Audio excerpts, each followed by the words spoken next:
Isaiah 14:7. The whole earth is at rest and is quiet. They break forth into singing. Yea, the fir trees rejoice at thee, and the cedars of Lebanon, saying, Since thou art laid down, no feller is come up against us. Hell from beneath is moved for thee to meet thee at thy coming. It stirreth up the dead for thee, even all the chief ones of the earth. It hath raised up from their thrones all the kings of the nations. First and foremost, I'm going to give all praise to Yahweh Ba'ashem Yahweh Shai, Hashem Rakakwadash for the spirit to do this lesson. Double honors to the elders and apostles at Great Millstone, who rule well. Peace and blessings to the hopeful elect. Shalom to the men of the Lord, prophesying, preaching, and teaching on the highways and byways in sincerity and in truth. Barakatham, Shalom. And the reason I brought out this Isaiah 14, because that's going into the kingdom on how the earth is going to rejoice once Esau Edom is taken out of power, once Yahweh Shai returns with the angels and sets things in their proper order, because this man is destroying the earth. All right.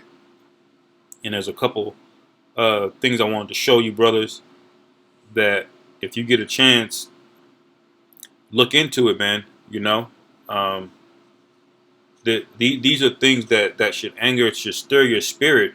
You know, it should put you in that spirit of wanting to hasten to get out of here, because a lot of you Jakes, you so-called Negroes, Latinos, and Native Americans, who are the true Israelites, by the way, y'all have a hard time seeing the wickedness going on in the world, and that's part of what the men of the Lord are doing. Y'all are comfortable here, all right? Y'all can't see the madness that's going on. Think that you don't even know how much you're defiled, how polluted this place is, how wicked it is, how much nonsense is going on, how much evil is going on, whether it be, trafficking of children, or dumping pollutants in the water, in the atmosphere, modifying fruits and vegetables for profit and to destroy you, whether it's just to get you addicted to things that are vain. Everything on all sides. There's a reason why King David called this place the Valley of the Shadow of Death. All right. And so I brought that out. There was a movie that I watched last week I watched it. It's called Seaspiracy. It's on Netflix. If you brothers have Netflix, I highly encourage you to watch it. It goes in on the wickedness going on in this place, man. Like all out in the ocean. They're just killing, Esau is just killing animals, tens of thousands of them every month. Animals that aren't lawful to eat, but play a very, very important role in the ecosystem. All right. If you know anything about the ecosystem, even Esau will tell you that the ocean is responsible for like 90% of the cleanliness of the Earth's atmosphere. All right. Whales and dolphins play a major part in that ecosystem, man. They when they go to the surface and they breathe out air, they also fertilize different particular creatures at the bottom, different algae, phytoplankton, different other smaller animals, and those animals put a ton of oxygen into the ocean, man, and it's subsequently released out into the atmosphere. Now, Esau knows that everything is connected, but that doesn't stop him from going in and fishing to oblivion. He'll fish. There's one particular part of the movie where it tells you he's deliberately going over into the seas of West Africa and overfishing them. So if you're a small fishing village and these giant fishing rigs come in, they have a net literally the size of football fields. It can literally, the net is so big, if a football field was underwater, it could scoop up the entire football field and drag it. That's how huge these nets were.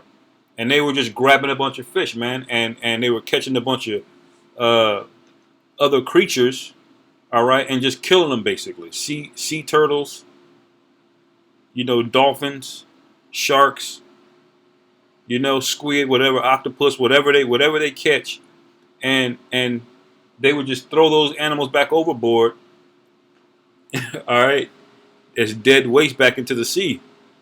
Also, they can catch a particular type of fish, and they completely are taking are overfishing the area where Jake lives down there in West Africa. You know, because you West Africans, most of you are Israelites.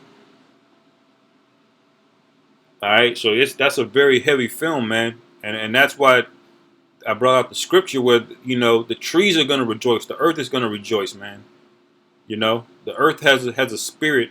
The Most High made a covenant with the earth. That He wasn't going to destroy it with water again, but with fire next time. All right, and it's not going to be in totality. It's really going to be these wicked kingdoms that go down, and trees do too, man. Trees, fish, animals. But see, this guy doesn't care, man. He's off the chain. So watch this movie. It's very, very, very enlightening and eye-opening, and it made me think of Leviathan. There's probably some Leviathan scriptures in here I could get.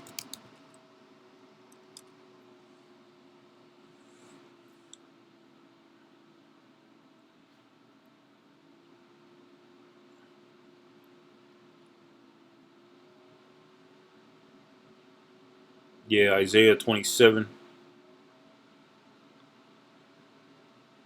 says in that Isaiah 27:1, in that day the Lord Yahweh with his sore and great and strong sword shall punish Leviathan the piercing serpent, O Salakia.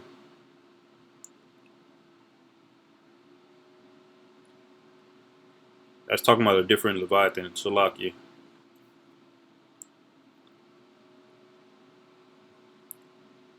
But we know, that movie Godzilla versus Kong came out, and we know Leviathan's going to be a very similar creature to Godzilla. All right, and he's going to get busy on a lot of that wickedness going on. Now you see why the Most High created him.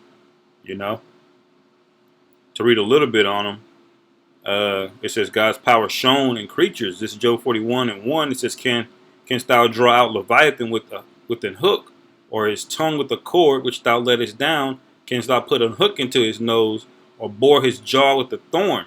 So this guy he's for tough, man. Leviathan is not one of them average creatures, man.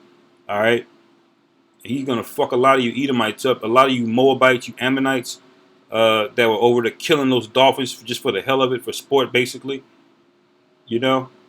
And ultimately, in the film Seaspiracy, it basically tells you that they were killing those dolphins because the dolphins were eating all the fish, were competition for the fish. Well, if you ate the right animals, there would be more fish. All right. But see, Moab and Ammon don't know shit, man.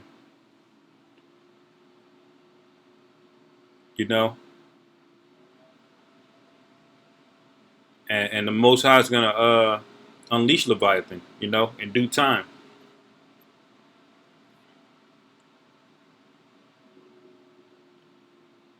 Anyway, let me move on. Actually, I'm gonna play this video from Dabu. Down here, work down here, or look to visit this area. This is Dabu 7. A heads up for folks that are around the Tampa Bay area, for individuals that may live down here, work down here, or look to visit this area. They're saying that more than 400 million gallons of phosphate-contaminated water is going to be released into Port Manatee from the Piney Point reservoirs. And this is all news to some people's ears as they're like, well, why are they doing this? Well, the officials are stating that a leak was discovered at this 77-acre water pond at this water processing plant in this vicinity here this past week. And the only way to stop an absolute catastrophe is to let a little bit of the water out, to drain it out. Well, it's going to be a significant amount here, 400 million gallons, versus the thing exploding or imploding and all the water leaking out. They don't go into the fine details of this whole thing, but what they do say is that there's going to be trace amounts of arsenic and other contaminants that are in this water. See, going into the ocean, probably part of the drinking water. And now y'all see why we gotta hasten to get the hell out of here, man. This is where does it stop? You know, there's millions of tons of debris and space junk out there floating in orbit. All right, and this guy wants to go to the moon, to Mars. What do you think he's gonna do there? They're just going to be dumping it out into the waterway. So, for those that may be in the area looking to go up here and have a swim this coming week or so, you might want to think twice and check with the local authorities on this. As I get more info, I'll keep you guys posted. And if you got any stories like this, let me know. Hit me up, Dabu7@yahoo.com. That's it on that, basically. I'll read this and I'll close out, man, because, you know, it's vexing, you know. But go check out that movie, Seaspiracy, on Netflix when you brothers get a chance. It says, Revelation 11 and 18, it says, "And the nations were angry, and thy wrath is come, and the time of the dead, that they should be judged, and that thou shouldest give reward unto thy servants the prophets, and to the saints, and them that fear thy name, small and great, and shouldest destroy them which destroy the earth." So that is judgment. So when the Most High comes to save us, he's going to destroy someone that he describes as one that destroys the earth. All right, and that's you, Esau, and really the rest of you heathens too. You're part of it. Dumping shit in the ocean, toxins, overfishing, killing animals that have no business being killed, that play very, very important roles in the ecosystem. All right, out there hunting animals to extinction for sport, not for food or sustenance, just for sport, so you can have antlers and shit on the wall, rhino heads, or whatever the fuck. Those animals need to be left alone, man. All right, deforestation, chopping down trees unnecessarily, not replenishing them. You know, you have a lot of hell to pay for, even outside of what you did to the saints. All right. So with that, hopefully y'all brothers were edified. Call halal Yahweh Ba'Shem Yahweh Shai, Bahashem Rachach Shalom, Wa Abba Babal.